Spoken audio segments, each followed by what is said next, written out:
నిలిచి ఉండునుగాక. ఆమేన్. దేవుని బిడ్డ, ఈరోజు తప్పకుండా పరిశుద్ధాత్మ దేవుడు తన ఆశీర్వాదాన్ని మీ మీద, మీ కుటుంబం మీద ఉంచుతున్నారు అని నేను నమ్ముతున్నాను. దేవుని బిడ్డ, గత వారం చాలా మంది వాక్యాన్ని వినలేకపోయాము అని చెప్పారు. కొంచెం టెక్నికల్ ప్రాబ్లం వలన మేము అందరికీ వాక్యాన్ని అందించలేకపోయాం. అయితే ఈరోజు పోయిన వారం చెప్పిన మాటలు కొన్ని చెప్పి నేను వాక్యంలోకి వెళ్తాను. ముఖ్యంగా యెషయా గ్రంథం 65వ అధ్యాయం 17వ వచనం మనం ధ్యానం చేయబోతున్నాము. బైబిల్ ఉన్న వాళ్ళందరూ దయచేసి ఒక్కసారి మీ బైబిల్స్ ఓపెన్ చేయండి. యెషయా గ్రంథం 65వ అధ్యాయం 17వ వచనం నేను చదువుతున్నాను. ఇక్కడ రాయబడింది, ఇదిగో నేను క్రొత్త ఆకాశమును క్రొత్త భూమిని సృజించుచున్నాను, మునుపటివి మరువబడును, జ్ఞాపకమునకు రావు. అందరం కళ్ళు మూసుకుందాం. దేవుడు ఈ పరిశుద్ధమైన వాక్యం ద్వారా మనతో మాట్లాడలాగున ప్రార్థించుకుందాం. దయచేసి అందరు కళ్ళు మూసుకోండి, ప్రార్థనలో ఏకీభవించండి. పరిశుద్ధుడా, గొప్ప తండ్రి, మీకు వందనాలు, స్తుతులు, స్తోత్రాలు నాయనా. యేసయ్యా, మీకు వందనాలు, స్తుతులు, స్తోత్రాలు తండ్రి. పరిశుద్ధాత్మదేవా, మీకు వందనాలు, స్తుతులు, స్తోత్రాలు ప్రభా. నాయనా, ఈ సమయంలో తండ్రి మీ వాక్యాన్ని మేము ధ్యానిస్తుండగా తండ్రి నాయనా, నీ ఆత్మని మాకు అనుగ్రహించి ప్రభా, ఆత్మ ద్వారా వాక్యపు జ్ఞానాన్ని మాకు తెలియచేయండి తండ్రి. మా మనోనేత్రాలు వెలిగించండి నాయన, మా ఆత్మీయ నేత్రాలు వెలిగించండి తండ్రి. ఈరోజు నాతో, మాతో, అందరితో కూడా ప్రభువా నీ వాక్యం ద్వారా మాట్లాడమని యేసు నామంలో ప్రార్థించి వేడుకొంచున్నాం తండ్రి. ఆమేన్, ఆమేన్, ఆమేన్. దేవుని బిడ్డ, ఆదికాండం 1వ అధ్యాయం 1వ వచనంలో రాయబడింది, ఆది యందు దేవుడు భూమి ఆకాశములు సృజించెను అని రాయబడింది. ఆకాశముల్లో ఏమున్నాయో మనకు తెలియదు, ఆకాశాలు ఎన్నున్నాయో కూడా మనకు తెలియదు. కొరింథీయులకు రాసిన 2వ పత్రిక 12వ అధ్యాయంలో పౌలు అంటాడు, 3వ ఆకాశంలోకి వెళ్ళాను అని అంటాడు. అంటే బైబిల్ చెప్పిన దాన్ని బట్టి 3వ ఆకాశం అయితే ఉంది. 3వ ఆకాశం ఉంది అని అంటే మొదటి ఆకాశం, 2వ ఆకాశం ఉంది అని అర్థం. మొదటి ఆకాశం అంటే ఏంటంటే, మనము ఆకాశం వైపు చూస్తే మేఘాలు కనబడతాయి, అక్కడ వరకు విమానం ఎగురుతుంది. ఆ స్థలం వరకు కొన్ని పక్షులు కూడా ఎగురుతూ ఉంటాయి. దీనిని మొదటి ఆకాశం అంటారు. ఆకాశ పక్షులు అని రాయబడింది. ఈ మొదటి ఆకాశం వరకు వాతావరణం ఉంటుంది, అంటే గాలి ఉంటుంది. అక్కడ వరకు మనిషి జీవించగలుగుతాడు. భూమి మీద ఉన్నంత గాలి అక్కడ ఉండకపోవచ్చు, కానీ వాతావరణం మాత్రం అక్కడ ఉంటుంది. దీనిని మొదటి ఆకాశం అంటారు. ఈ మొదటి ఆకాశం దాటిన తర్వాత, అంటే ఈ మేఘాలు ఉన్న ఆ హైట్, ఈ భూమి మీద నుంచి 35 నుంచి 40 వేల అడుగుల ఎత్తులో ఈ మేఘాలు ఉంటాయి. ఈ మేఘాలు ఉన్న హైట్ ని మొదటి ఆకాశం అంటే, అది దాటిన తర్వాత ఇక వాతావరణం ఉండదు. అంటే మనం ఇక ఊపిరి పీల్చుకోలేం, గాలి ఉండదు. అక్కడ ఈ సూర్యుడు, చంద్రుడు, నక్షత్రాలు ఉండే అంతరిక్షం ప్రారంభమవుతుంది. అంతరిక్షంలో గాలి ఉండదు. సూర్యుడు, చంద్రుడు, నక్షత్రాలు ఉన్న ఆ స్థలంని అంతరిక్షం అంటారు. అది 2వ ఆకాశం. ఈ 2వ ఆకాశాన్ని ఇంగ్లీష్లో స్పేస్ అంటారు. ఇది కూడా దాటాము అనుకోండి, అప్పుడు 3వ ఆకాశంలోకి వెళ్తాం. ఆ 3వ ఆకాశం మన కంటికి కనబడదు. మొదటి ఆకాశం మనకు కనబడిద్ది ఈ కంటికి. 2వ ఆకాశం అంటే అంతరిక్షం కూడా కొంతవరకు మనం మన కంటితో చూడగలుగుతాం. అంతరిక్షం దాటిన తర్వాత అది 3వ ఆకాశం. ఆ 3వ ఆకాశంలోకి మనము ఇప్పటి వరకు వెళ్ళలేదు. ఏ శాటిలైట్ వెళ్ళలేదు. ఏ శాటిలైట్ వెళ్ళి మనకి పిక్చర్ కానీ వీడియో కానీ తీసి పంపించలేదు. పౌలు అనే ఆయన ప్రార్థన చేసుకుంటుంటే దేవుడు ఆయన ఆత్మని 3వ ఆకాశంలోకి తీసుకుని వెళ్ళాడు. ఆ 3వ ఆకాశంలో పరదైసు ఉంది. ఆ పరదైసులో కొంతమంది ఉన్నారు, వాళ్ళు ఎవరో మనకు తెలియదు. ఆ మనుషులు కొన్ని మాటలు మాట్లాడుకుంటుంటే పౌలు గారు విన్నారు. విని ఆయన ఏమంటాడంటే, అక్కడ నేను కొన్ని మాటలు విన్నాను, అవి మనుష్యుడు పలకకూడదు అంటున్నాడు. అంటే అవి ఉచ్చరింపలేని మాటలు, ఒక వొకాబులరీ అక్కడ ఉంది. ఆ వొకాబులరీని మనం ఈ భూమి మీద వాడలేం. ఆ మాటల్ని మనం ఈ భూమి మీద వాడలేం. ఇది మూడవ ఆకాశం. మూడవ ఆకాశంలో దేవుని సింహాసనం ఉన్నట్టుగా రాయబడ్ల. మూడవ ఆకాశంలో పరదైస్ ఉంది. మరి మూడవ ఆకాశం దాటిన తర్వాత ఇంకేమైనా ఉందా మనకు తెలీదు. అదే పౌలు గారు తిమోతికి 2వ పత్రిక రాస్తూ ఏమంటాడంటే, సమీపింపరాని తేజస్సులో దేవుడు ఉంటున్నాడు అని. అంటే దేవుడు మొదటి ఆకాశంలో లేడు, రెండో ఆకాశంలో లేడు. అంటే లేడు అని అంటే మీలో కొంతమంది ఏమంటారంటే దేవుడు సర్వాంతర్యామి, అన్ని చోట్ల ఉంటాడు అని అంటారు. ఆయన ప్రెజెన్స్ అన్ని చోట్ల ఉంటుంది. కానీ ఆయన సింహాసనం మాత్రం సమీపింపరాని తేజస్సులో ఒక చోట ఉంది. ఆయన సింహాసనం ఒక చోట ఉంది. మరి ఆ సింహాసనము 3వ ఆకాశంలో ఉందా, లేకపోతే 5వ ఆకాశంలో ఉందా, 7వ ఆకాశంలో ఉందా మనకు తెలీదు. ఎన్ని ఆకాశాలు ఉన్నాయో మనకు తెలీదు. సొలొమోను తాను కట్టిన దేవాలయం ముందు మోకరించి ఆ సొలొమోను ప్రార్థన చేస్తున్నప్పుడు సొలొమోను ఒక మాట అంటాడు, అయ్యా నేను కట్టిన ఈ దేవాలయంలోకి నువ్వు వచ్చి నివసించడానికి ఈ దేవాలయం ఏ పాటిది, నీవు ఆకాశ మహాకాశాలు పట్టజాలనటువంటి గొప్ప దేవుడివి అని అన్నాడు. అంటే ఆకాశ మహాకాశాలు ఉన్నాయి, ఒకటి కాదు. ఎన్ని ఆకాశాలు ఉన్నాయో మనకు తెలియదు. జ్ఞాని అయిన సొలొమోను ఆకాశ మహాకాశాలు అన్నాడు. అంటే ఒకటి కాదు, చాలా ఆకాశాలు ఉన్నాయి. ఏ ఆకాశంలో ఎవరెవరున్నారో అస్సలు మనకు తెలియదు. ఎన్ని ఆకాశాలు ఉన్నాయో మనకు తెలియదు. బైబుల్ మనకి పూర్తి వివరణ ఇవ్వలేదు. కొంతమంది చెబుతారు 3 ఆకాశాలు ఉన్నాయి అంటారు, కొంతమంది 7 ఆకాశాలు ఉన్నాయి అంటారు, కొంతమంది 70 ఆకాశాలు ఉన్నాయి అంటారు. అసలు ఎన్ని ఆకాశాలు ఉన్నాయో మనకు తెలియదు. కానీ ఒకటి మాత్రం నిజమేంటంటే 3వ ఆకాశం అనేది మాత్రం ఉంది.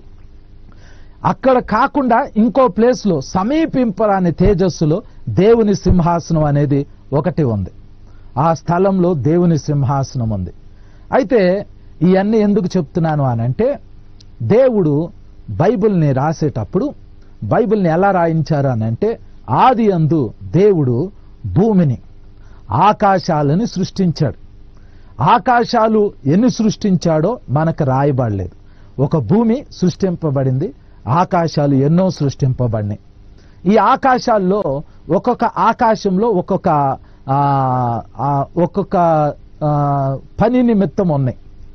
మొదటి ఆకాశంలో మేఘాలు ఉంటాయి, పక్షులు ఎగురుతాయి. రెండో ఆకాశంలో సూర్య చంద్ర నక్షత్రాలు ఉంటాయి. 3వ ఆకాశంలో పరదైసు ఉంది. ఇక 4వ ఆకాశంలో ఏముందో మనకు తెలియదు. మొత్తానికి ఆకాశం అనేది ఎందుకు సృష్టించాడు అని అంటే, దేవుడు ఆకాశము ఆయన సింహాసనము అని బైబిల్ చెప్తుంది. ఆకాశాలను దేవుడు ఎందుకు సృష్టించాడంటే, ఆయన సింహాసనం పెట్టుకోవటానికి ఒక స్థలం కావాలి. దేవుడు తన సింహాసనాన్ని స్థాపించడానికి ఒక స్థలం కావాలి. ఆ సింహాసనాన్ని ఎక్కడ స్థాపించాడు అనంటే, ఆకాశంలో ఆయన సింహాసనాన్ని స్థాపించాడు. ఒక కీర్తనకారుడు ఒక మాట అంటాడు, ఆకాశమందు నీవు తప్ప మాకెవరున్నారు నాయనా అంటాడు. అంటే ఆకాశంలో దేవుడు ఉన్నాడు, ఆకాశంలో ఆయన సింహాసనం ఉంది. భూమి ఆయన పాదపీఠం. భూమి మీద మనుషులు ఉంటున్నారు. ఈ భూమి సృష్టింపబడి కొన్ని 100 కోట్ల సంవత్సరాలు అవుతుంది. ఈ భూమి సృష్టింపక ముందే ఆకాశాలని సృష్టించాడు.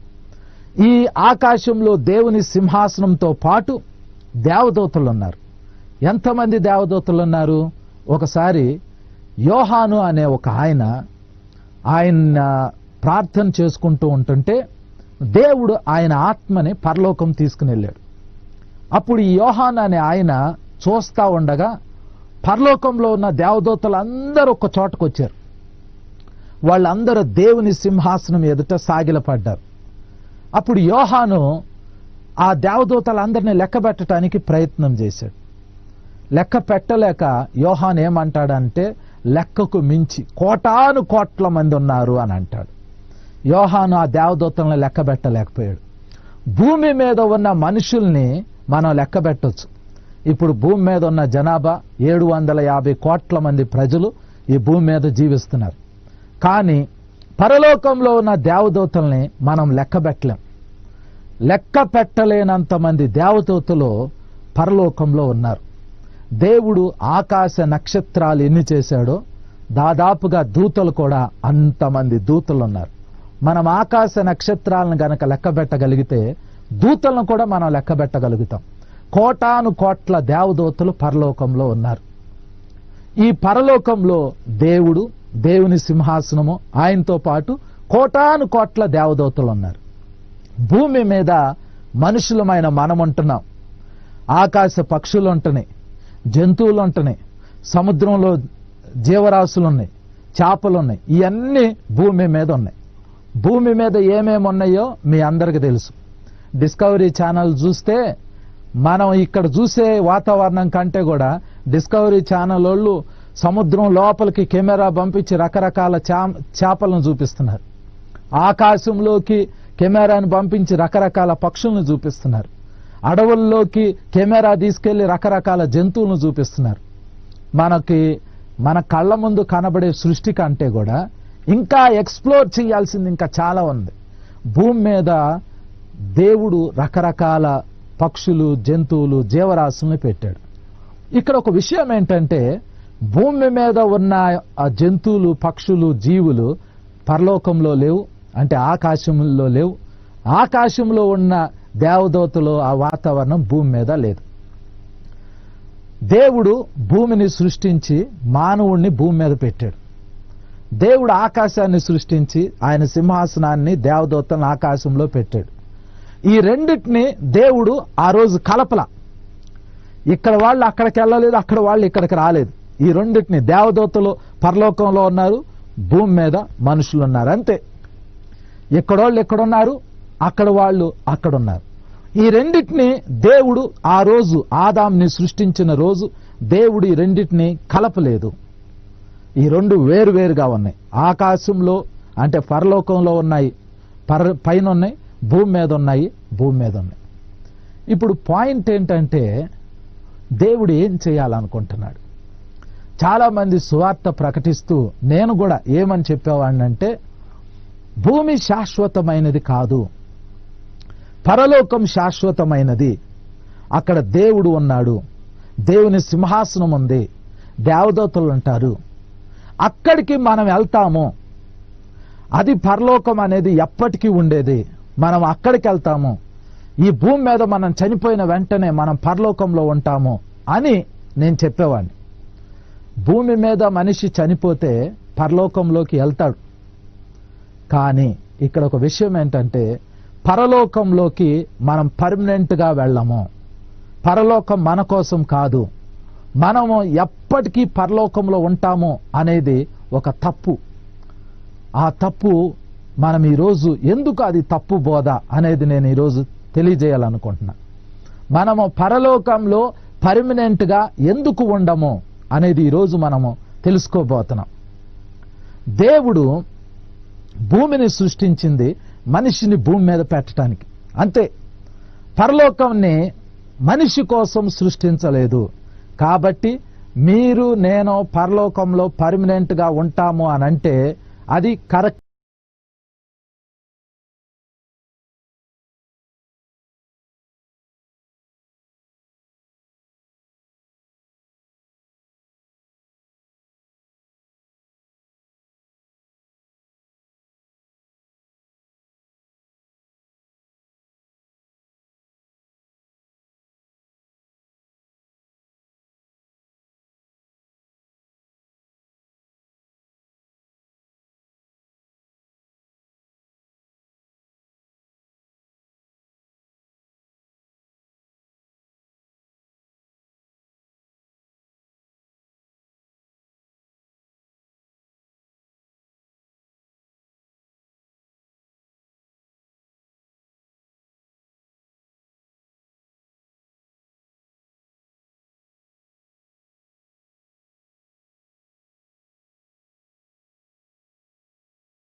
కాదు. భూమిని దేవుడు ఒక రోజు నాశనం చేయబోతున్నాడు.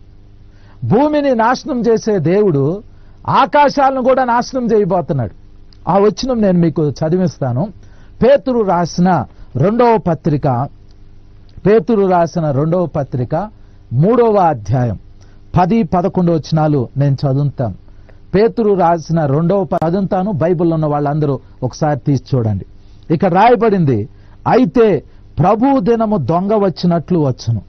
ఆ దినమున ఆకాశములు మహాధ్వనితో గతించిపోవును, పంచభూతములో మెక్కటమైన వేంద్రముతో లయమైపోవును, భూమియు దాని మీదనున్న కృత్యములను కాలిపోవును అని రాయబడింది.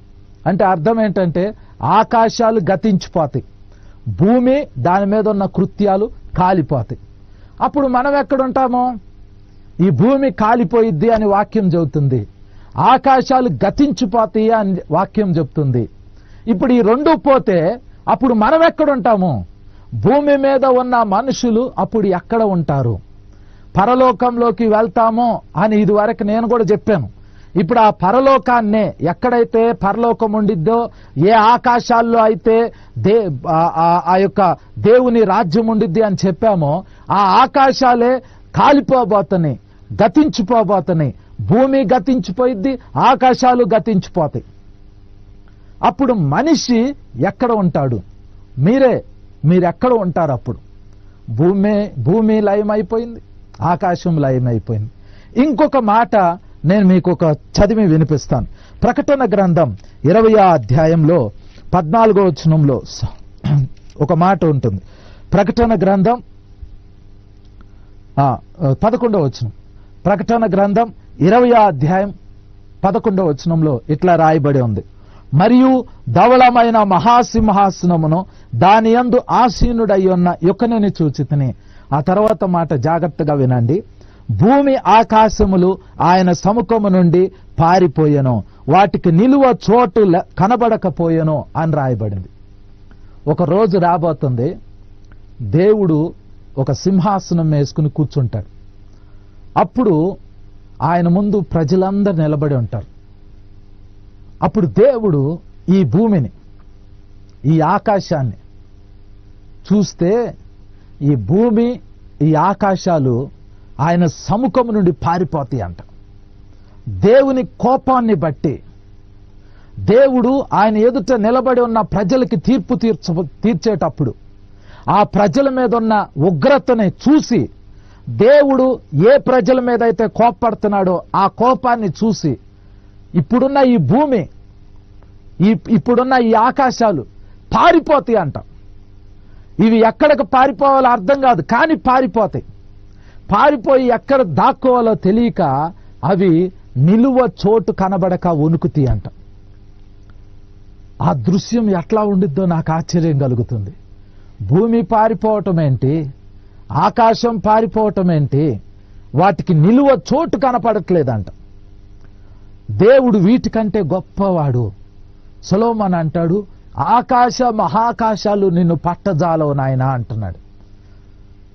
దేవుణ్ణి తీసుకొచ్చి ఆకాశంలో ఇరికిద్దామంటే కుదరదు. ఆకాశ మహాకాశాల కంటే దేవుడు గొప్పవాడు. ఆకాశ మహాకాశాలు లేనప్పుడు దేవుడు ఉన్నాడు. దేవుని సముఖంలో నుండి భూమి పారిపోయిద్ది, ఆకాశాలు పారిపోతాయి. దేవుడు ఈ భూమిని పట్టుకుంటున్నాడు, అగ్నితో ఈ భూమిని కాలుస్తున్నాడు. దేవుడు ఆకాశాన్ని పట్టుకుంటున్నాడు, ఆకాశాన్ని అగ్నితో కాలుస్తున్నాడు. ఈ భూమిని, ఈ ఆకాశాన్ని కాల్చేటప్పుడు వీటి నుంచి వచ్చే శబ్దం ఉంటుంది చూడండి, దాన్ని మహాధ్వని అంటారు. అబ్బా, అప్పుడు అసలు ఎంత భయంకరమైన ధ్వని వచ్చిద్దో. ఇప్పుడు పాయింట్ ఏంటంటే, అప్పుడు మీరు ఎక్కడ ఉంటారు? అప్పుడు మీరు భూమి మీద ఉంటారా, పరలోకంలో ఉంటారా? పరలోకం ఇప్పుడు ఎక్కడుందో ఆ ఆకాశాన్నే దేవుడు కాలుస్తున్నప్పుడు అప్పుడు ఇక పరలోకం ఎక్కడ ఉంటుంది? భూమినే కాలుస్తున్నప్పుడు ఈ భూమి ఎక్కడ ఉంటుంది? అసలు మనం ఎక్కడ ఉండబోతున్నాము? కాబట్టి పరలోకం అనేది ఇప్పుడున్న ఈ పరలోకం, మనం ఏ పరలోకం గురించి అయితే ఇప్పుడు నేను చెప్పానో, ఎక్కడైతే దేవుని సింహాసనం ఉందో, ఎక్కడైతే దేవదూతలు ఉన్నారో ఆ పరలోకము ఇక ఉండదు. దాన్ని దేవుడు కాల్చేయబోతున్నాడు. కాబట్టి మనము ఆ పరలోకంలో ఉండము, ఆ పరలోకంలోకి మనం వెళ్తాం కానీ కొన్ని నెలలు మాత్రమే అక్కడ ఉంటాం. ఆ తర్వాత మనం అక్కడ ఎక్కువ రోజులు ఉన్నాం. మనల్ని అక్కడి నుంచి బయటికి తీసుకొచ్చి దేవుడు ఆ పరలోకాన్ని తగలబెట్టేస్తాడు, కాల్చేస్తాడు. అది లైమ్ అయిపోయింది. ఈ భూమిని కూడా కాల్చేస్తాడు, ఇది కూడా లైమ్ అయిపోయింది. అప్పుడు మనం ఎక్కడుంటాం? అప్పుడు ఎక్కడ ఉంటామో దాని గురించి నేను మీకు చెప్తాను. చెప్పబోయే ముందు మీకు ఒక చిన్న ఉపమానం జ్ఞాపకం చేస్తాను. మత్తయి సువార్త 25వ అధ్యాయంలో ఈ ఉపమానం ఉంది. యేసు ప్రభువారు ఒక ఉపమానం చెప్తాడు. అదేంటంటే, యేసు ప్రభువారు ఈ భూమి మీదకి వచ్చినప్పుడు ఆయన మనుషులందరినీ ఆయన దగ్గరికి సమకూరుస్తాడంట. అంటే ఇది రెండవ రాకడప్పుడు జరిగిద్ది. రెండవ రాకడప్పుడు యేసు ప్రభు ఈ భూమి మీద కాలు పెట్టినప్పుడు ఈ భూమి మీద ఉన్న ప్రజలందరినీ ఒక చోటకి తీసుకొచ్చి 2 గ్రూపులు చేస్తాడంట. కుడి వైపున కొంతమందిని పెడతాడు, ఎడం వైపున కొంతమందిని పెడతాడు. కుడి వైపున ఉన్నవాళ్ళు గొర్రె లాంటి స్వభావం కలిగిన వాళ్ళు, ఎడం వైపున ఉన్నవాళ్ళు మేకల వంటి స్వభావం కలిగిన వాళ్ళు. ఈ గొర్రె లాంటి స్వభావం కలిగిన మనుషులు వీళ్ళు ఎవరంటే, ఎవరైనా ఆకలి కొనుంటే వాళ్ళకి ఆహారం పెట్టారు, ఎవరికైనా వస్త్రం లేకపోతే వాళ్ళ వస్త్రం ఇచ్చారు, ఎవరైనా చెరసాల్లో ఉంటే వాళ్ళని చూడటానికి వెళ్ళారు, ఎవరైనా రోగి అయి ఉంటే వాళ్ళని పరామర్శించడానికి వెళ్ళారు. ఈ ఎడం పక్కన ఉన్న మేక లాంటి స్వభావం ఎలాంటిదంటే, ఎవరైనా ఆకలి కొనుంటే వీళ్ళ ఆహారం పెట్ల, వీళ్ళ దగ్గర ఉంది. ఎవరైనా చలికి వణుకుతా ఉంటే, దిగంబరులుగా ఉంటే వాళ్ళకు వస్త్రం ఇలా, వీళ్ళ దగ్గర వస్త్రం ఉంది. ఎవరైనా చెరసాల్లో ఉంటే వీళ్ళు పలకరించడానికి కూడా వెళ్ళాల, వీళ్ళు వెళ్ళగలరు. ఎవరైనా రోగి అయి చావ సిద్ధమై ఉంటే వీళ్ళు వాళ్ళని చూడటానికి వెళ్ళాల, వీళ్ళకి వెళ్ళటానికి అవకాశం ఉండి కూడా వీళ్ళు మేలు చేయలా. గొర్రె లాంటి స్వభావం కలిగిన వాళ్ళు మేలు చేశారు. ఈ 2 గుంపుల్ని యేసు ప్రభు తన ముందు పెట్టుకుని ఆయన కుడి పక్కన ఉన్న ఆ గొర్రె లాంటి స్వభావం కలిగిన వాళ్ళతో అంటాడు, నా తండ్రి చేత ఆశీర్వదింపబడిన వారలారా, లోకము పుట్టినప్పటి నుండి మీ కొరకు సిద్ధం చేసిన రాజ్యంలోకి ప్రవేశించండి అంటాడు. ఈ వచనం ఎక్కడుందో చెప్పమంటారా? మత్తయి సువార్త 25వ అధ్యాయం 35వ వచనం. నేను చదువుతున్నాను, 34వ వచనంలో ఉంటుంది.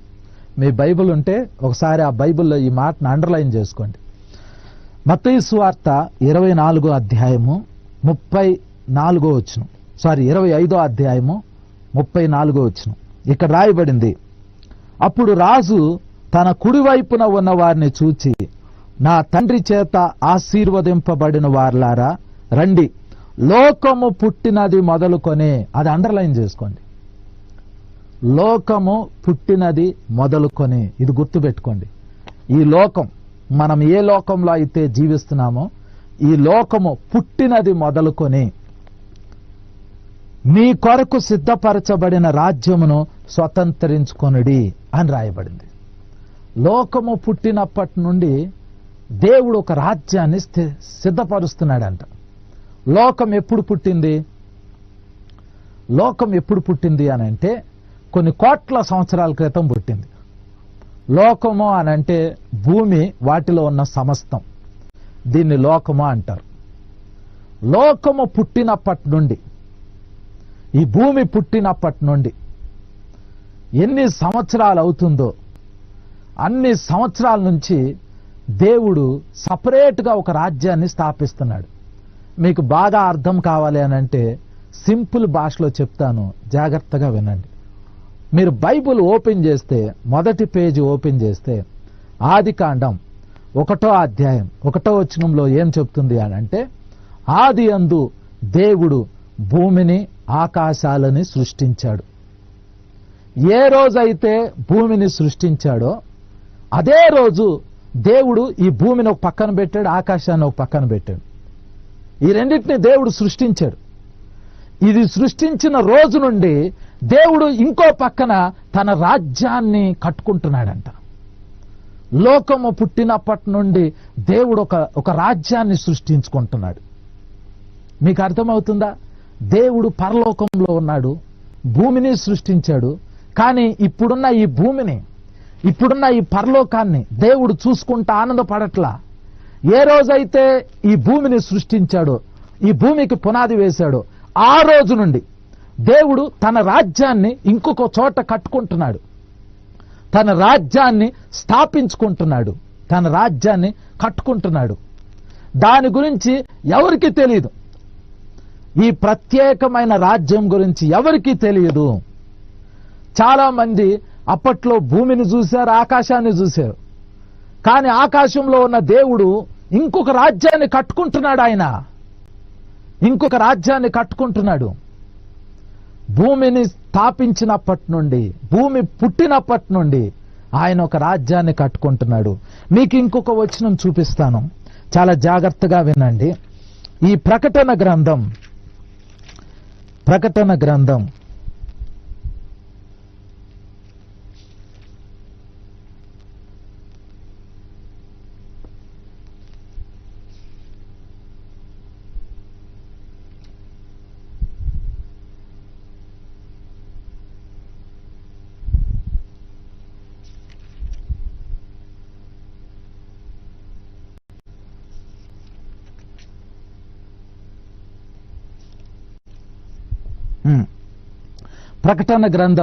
13వ అధ్యాయం 8వ వచనం. ప్రకటన గ్రంథం 13వ అధ్యాయము 8వ వచనం చదువుతున్నాను. మీ బైబిల్స్ ఉంటే జాగ్రత్తగా దీన్ని కూడా అండర్లైన్ చేసుకోండి. భూనివాసులందరూ అనగా జగదుత్పత్తి మొదలుకొని వధింపబడి ఉన్న గొర్రెపిల్ల యొక్క జీవ గ్రంథమందు ఎవరి పేరు రాయబడలేదో వారు ఆ మృగమునకు నమస్కారము చేయుదురు అని రాయబడింది. అంటే దాని అర్థం ఏంటంటే, ఈ ప్రకటన గ్రంథం 13వ అధ్యాయం 8వ వచనం ఏం చెప్తుంది అని అంటే, జగదుత్పత్తి మొదలుకొని అంటే ఇంగ్లీష్లో బాగుంటుంది, from the foundation of the earth. ఈ భూమికి పునాది వేసినప్పటి నుండి గొర్రెపిల్ల అంటే యేసు ప్రభుకి ఒక పేరు, దేవుని గొర్రెపిల్ల. దేవుని గొర్రెపిల్ల అంటే యేసు ప్రభు చేతిలో ఒక జీవ గ్రంథం ఉందంట, ఒక గ్రంథం ఉంది, ఒక పుస్తకం ఉంది. ఈ పుస్తకంలో దేవుడు పేర్లు రాసుకుంటున్నాడు. యేసు ప్రభు వారు పేర్లు రాసుకుంటున్నాడు. ఎప్పటి నుండి రాస్తున్నాడు? ఈ యువతల దేవుడు భూమిని సృష్టించాడు, ఆకాశాన్ని సృష్టించాడు, భూమి ఆకాశాలు సృష్టించాడు. కానీ ఇంకోవైపు దేవుడు తన రాజ్యాన్ని సిద్ధం చేసుకుంటున్నాడు. దేవుడు భూమికి పునాది వేసినప్పటి నుండి, జగత్ పునాది వేయబడినప్పటి నుండి, మీకు 2 రెఫరెన్సులు చూపించాను. అప్పటి నుండి దేవుడు ఇంకొక రాజ్యాన్ని స్థాపించుకుంటున్నాడు. అందులోకి ఏ దేవదూత వెళ్ళలేదు, అందులోకి ఏ మనిషి వెళ్ళలేదు. దేవుడు ఒక్కడే ఆ పని చేసుకుంటున్నాడు. రాజ్యాన్ని ఆయన ఒక్కడే కట్టుకుంటున్నాడు. ఏ దేవదూత ఆ రాజ్యంలోకి వెళ్ళట్లా, ఏ మనిషి ఆ రాజ్యంలోకి వెళ్ళట్లా. అది కడతా దేవుని చేతిలో ఒక పుస్తకం ఉంది. ఏ రోజైతే భూమికి పునాదేశాడో ఆ రోజే ఆ పుస్తకాన్ని తయారు చేసుకున్నాడు. కానీ ఆ పుస్తకము ఖాళీగా ఉంది, దాంట్లో పేర్లేమీ లేవు. మొట్టమొదట ఈ భూమి మీద ఆదాముని దేవుడు సృష్టించాడు. అప్పుడు ఒక ఆ బుక్ తీసుకున్నాడు, పెన్ను తీసుకున్నాడు, ఆదాము జీవితాన్ని చూస్తా ఉన్నాడు. ఆదాము దేవునికి నచ్చాడు అనుకోండి, ఆదాము పేరు ఆ పుస్తకంలో రాసుకుంటున్నాడు. అవ్వ నచ్చింది అనుకోండి, అవ్వ పేరు ఆ పుస్తకంలో రాసుకుంటున్నాడు. కయ్యూను హేబేలును చూశాడు, హేబేల్ అనే ఆయనకు నచ్చాడు కాబట్టి ఆయన పేరు రాసుకుంటున్నాడు. అలా మనుషులు పుడుతున్నారు, మనుషులు చనిపోతున్నారు ఈ భూమి మీద. ఎవరు పుట్టిన ప్రతి మనిషిని చచ్చేంత వరకు దేవుడు వాళ్ళని చూస్తా ఉంటున్నాడు. వాడు ఎన్ని సంవత్సరాలు బ్రతుకుతాడో అన్ని సంవత్సరాలు దేవుడు ఆ పుట్టిన మనిషిని చూస్తూనే ఉండి, చూసి ఆ మనిషిని దేవునికి ఇష్టమైతే ఆ మనిషి పేరు ఆ పుస్తకంలో రాసుకుంటున్నాడు. అలా మోషే కాలం వరకు దేవుడు ఆ పుస్తకంలో పేర్లు రాసుకుంటానే ఉన్నాడు. ఒకరోజు దేవుడు సేనాయి పర్వతం మీదకు వచ్చినప్పుడు ఆ సేనాయి పర్వతం మీద దేవుడు సింహాసనం వేసుకుని కూర్చున్నాడు. ఆ సింహాసనం దగ్గరికి మోషేని దేవుడు రమ్మన్నాడు. మోషే దేవుని దగ్గరికి వెళ్ళాడు. దేవుడు మోషేతో మాట్లాడుతున్నాడు. మోషే కూడా దేవునితో మాట్లాడుతున్నాడు. ఇలా వీళ్ళిద్దరి మధ్య 40 రోజులు సంభాషణ జరుగుతుంది. దేవుడు కొన్ని ముఖ్యమైన విషయాలు మోషేకి చెప్తా ఉన్నాడు. మోషే ఇలా చెయ్యాలి, ఇలా నాకు ఒక మందిరం, ఇలా నాకు ఒక ప్రత్యక్షపు గుడారం కట్టాలి, ఈ పాత్రలు ఇలా చెయ్యాలి, ఈ టేబుల్ ఇలా ఉండాలి, ఈ కర్టన్ ఇలా ఉండాలి, ఈ కలర్లో ఉండాలి, ఇంత ఎత్తున ఉండాలి, ఈ రంగులో ఉండాలి, ఈ పొడవులో ఉండాలి అని దేవుడు మోషేతో చెప్తా ఉన్నాడు. మోషేతో చెబుతున్నాడు. కానీ దేవుడు మోషేతో మాట్లాడేటప్పుడు అప్పుడప్పుడు ఇలా ప్రజలు వంక చూసుకుని పేరు రాసుకుని పుస్తకం మళ్ళీ క్లోజ్ చేసి పక్కన పెట్టుకుంటున్నాడు. పక్కన పెట్టుకుని మళ్ళీ మోషేతో మాట్లాడుతున్నాడు. మళ్ళీ మోషేతో మాట్లాడుతూ దేవుడు మళ్ళీ ఒకసారి ఆగి మళ్ళీ ఆ పుస్తకం తీసుకుని ఎవరో పేరు రాయటం లేదా తుడిపేయటం చేస్తున్నాడు. మోషే గమనించాడు. మోషే గమనించి దేవునితో అంటాడు, ప్రభువా, నేను వచ్చినప్పటి నుంచి చూస్తున్నాను, నువ్వు నాతో మాట్లాడుతూ మధ్య మధ్యలో ఒక పుస్తకం తీసుకుని ఏవో పేర్లు రాస్తున్నావు, పేర్లు తుడిపేస్తున్నావు, ఏంటి ప్రభువా అన్నాడు.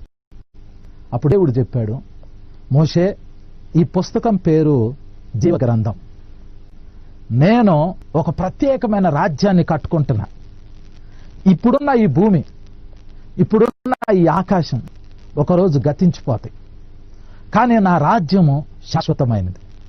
ఆ రాజ్యంలోకి నేను ఎవరిని పడితే వాళ్ళని రానివ్వను. ఇప్పుడున్న ఈ భూమి మీద ఉన్న ఈ మనుషులు, వీళ్ళ ప్రవర్తన నాకు నచ్చితే, వాళ్ళు నాకు ఇష్టమైనట్లు జీవిస్తే వాళ్ళ పేరు నేను ఈ పుస్తకంలో రాసుకుంటా. ఎవరి పేరైతే ఈ పుస్తకంలో ఉంటుందో వాళ్ళు ఈ భూమి ఆకాశం గతించిపోయిన తర్వాత వాళ్ళని నేను తీసుకుని నా రాజ్యంలో పెట్టుకుంటా. వాళ్ళు నాతో పాటు ఎప్పటికీ ఉంటారు అని మోషేతో చెప్పాడు. అప్పుడు మోషే దేవుణ్ణి అడిగాడు, ప్రభువా, అందులో నా పేరుందా అని అడిగాడు. అప్పుడు దేవుడు ఆ పుస్తకాన్ని ఓపెన్ చేసి మోషేకి చూపించాడు. మోషే, ఇదిగో నీ పేరు ఎక్కడుంది. ఆ పేరుని మోషే చూసుకున్నాడు. అయితే మోషే ఇంకో మాట అడిగాడు, నాయనా, ఒకవేళ ఎవరి పేరైనా ఆ పుస్తకంలో లేకపోతే, అంటే నీకు కొంతమంది ఇష్టం ఉండదు, వాళ్ళు నీకు ఇష్టంగా జీవించరు, అప్పుడు వాళ్ళ పేరు నీ పుస్తకంలో రాయకపోతే అప్పుడు వాళ్ళ జీవితం ఏమవుతుంది అని దేవుడిని మోషే అడిగాడు.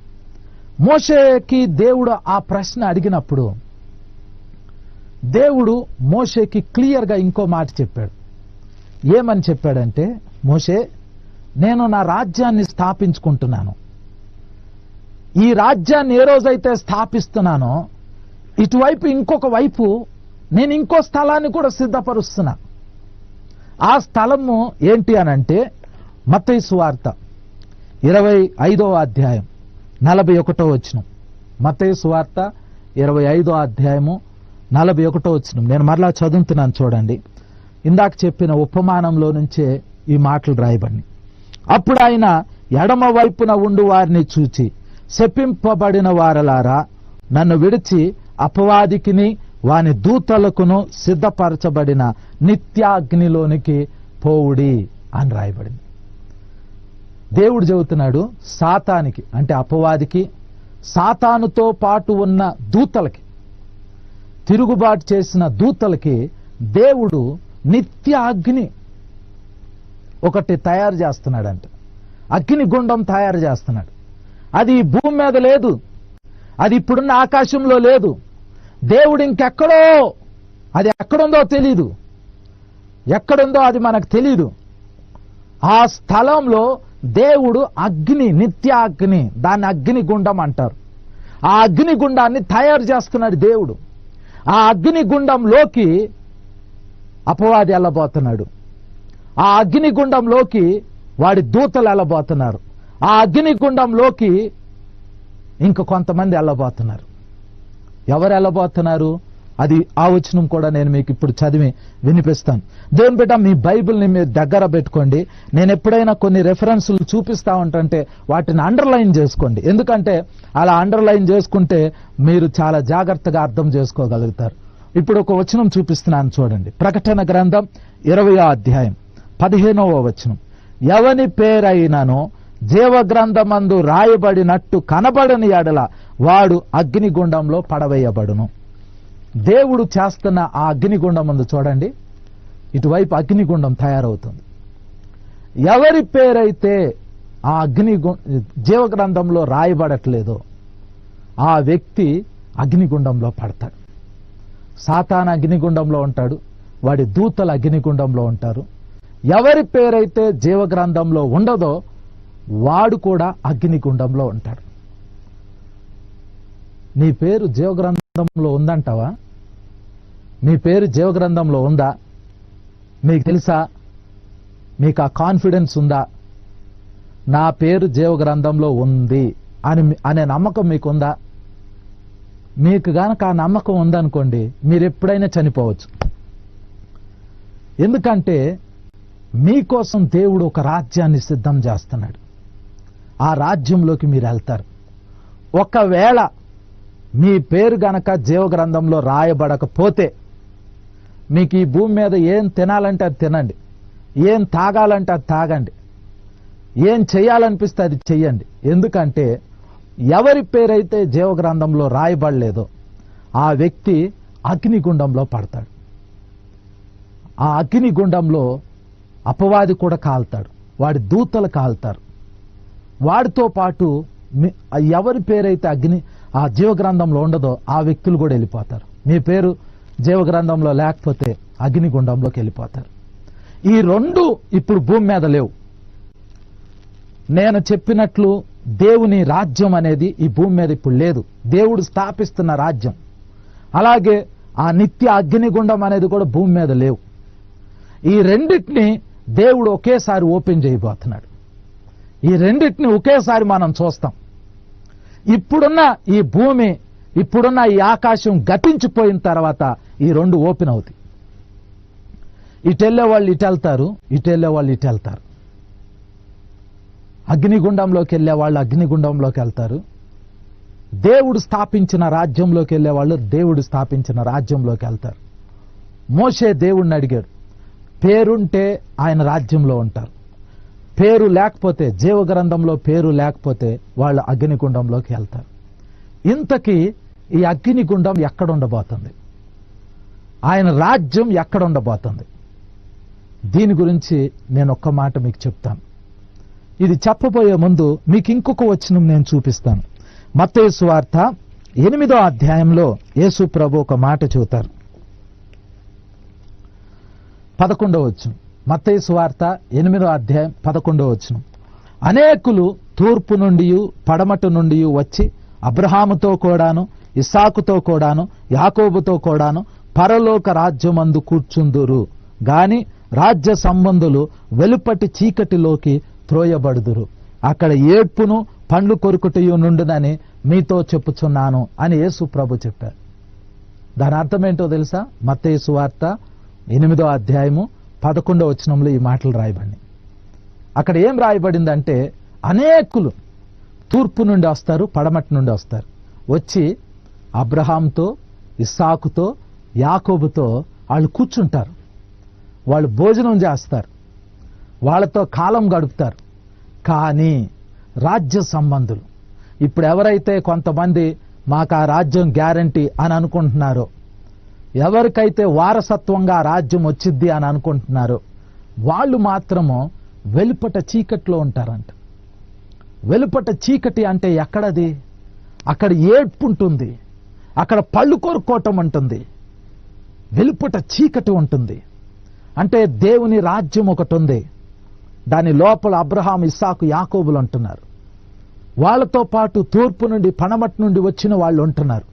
దాని వెలుపట, దాని బయట, దాని పక్కనే ఎక్కడో అగ్నిగుండం ఉంది. ఈ అగ్నిగుండంలో ఏడ్పు పళ్ళు కొరుకటం ఉంది, అక్కడ చీకటి ఉంది. అందులో రాజ్య సంబంధులు అందులోకి వెళ్ళిపోతారు. అసలు ఎక్కడ ఉండబోతుంది ఇది? దేవుని బిడ్డ, ఇప్పుడున్న ఈ ఆకాశం, ఇప్పుడున్న ఈ భూమి, ఇప్పుడున్న ఈ ఆకాశం, ఈ రెండు కూడా గతించిపోతే ఆ రెండు మిగిలి ఉంటాయి. అగ్నిగుండం, దేవుని రాజ్యం అనే రెండు స్థలాలు మిగిలి ఉంటాయి. ఇవి ఎక్కడుంటాయి? వీటి గురించి దేవుని వాక్యం ఏం చెబుతుంది అని అంటే, యెషయా గ్రంథం 65 అధ్యాయం 17వ వచనంలో దేవుడు మాట్లాడుతూ ఏం చెప్పాడంటే, అంతటా నేను క్రొత్త ఆకాశం 65 అధ్యాయము 17వ వచనం నేను చదువుతున్నాను. ఇదిగో నేను క్రొత్త ఆకాశమును క్రొత్త భూమిని సృజించుచున్నాను అని రాయబడింది. దేవుడు సృష్టిస్తున్నాడు ఒకటే, కొత్త ఆకాశం, కొత్త భూమి. ఈ రెండింటిని దేవుడు సృష్టిస్తున్నాడు. ఈ కొత్త ఆకాశం, ఈ కొత్త భూమి ఇప్పుడు మనం చూడలేం. ఈ కొత్త ఆకాశం, ఈ కొత్త భూమి ఇప్పటి వరకు మనం చూడలేదు. కానీ దేవుడు చెబుతున్నాడు, నేను సృష్టిస్తున్నా, కొత్త ఆకాశాన్ని సృష్టిస్తున్నా, కొత్త భూమిని సృష్టిస్తున్నా. అయితే మరి ఈ భూమి ఏమవుతుంది? ఇప్పుడున్న ఈ భూమి ఏమవుతుంది? ఇప్పుడున్న ఈ ఆకాశం ఏమవుతుంది? ఇవి లయమైపోతాయి.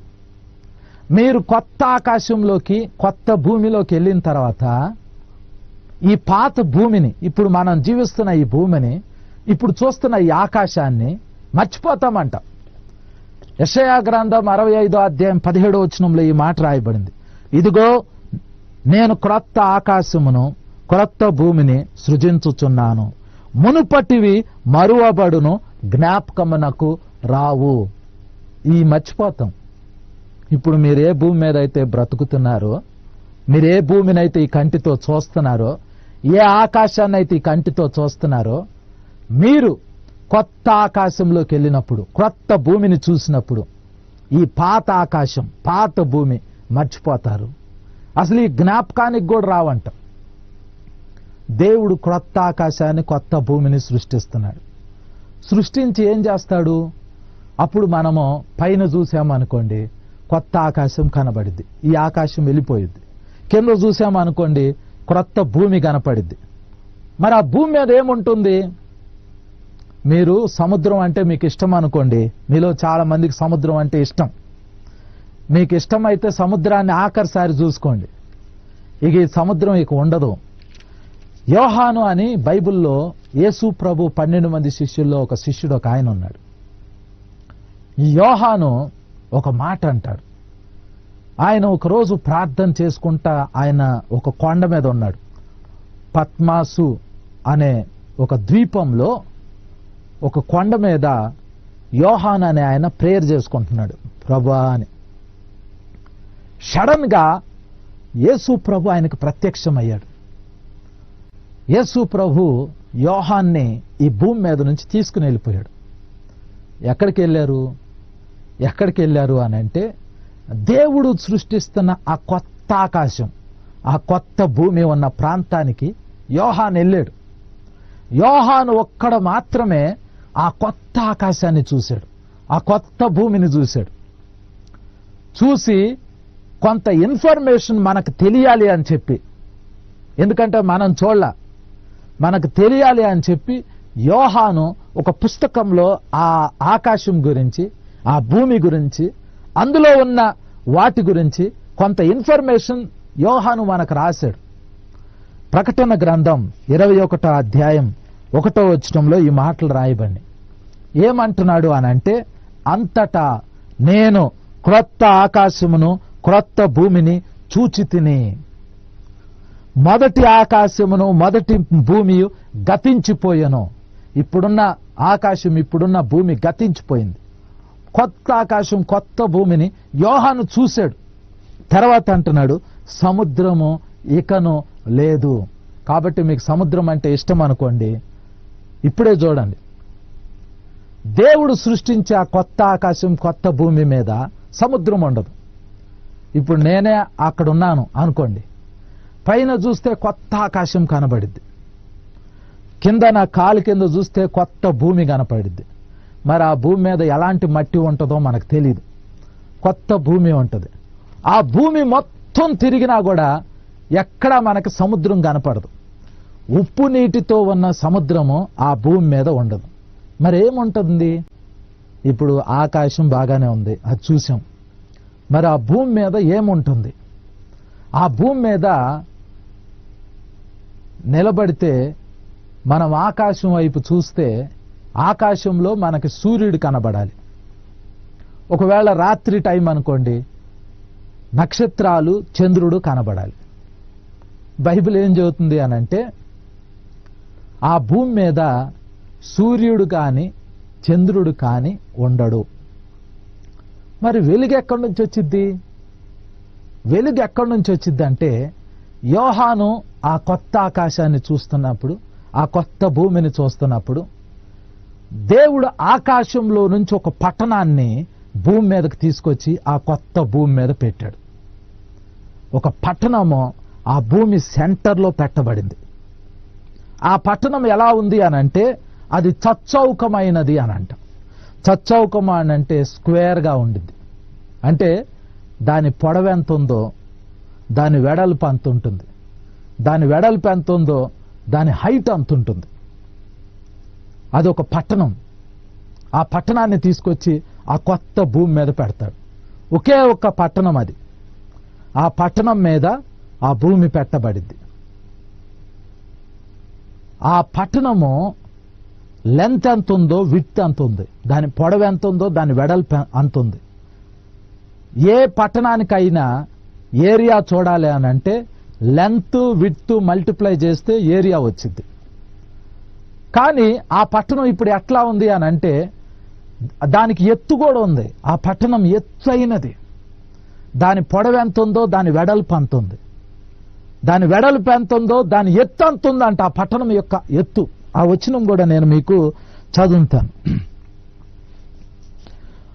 ప్రకటన గ్రంథం 21వ అధ్యాయంలో ఆ పట్టణం గురించి రాయబడింది.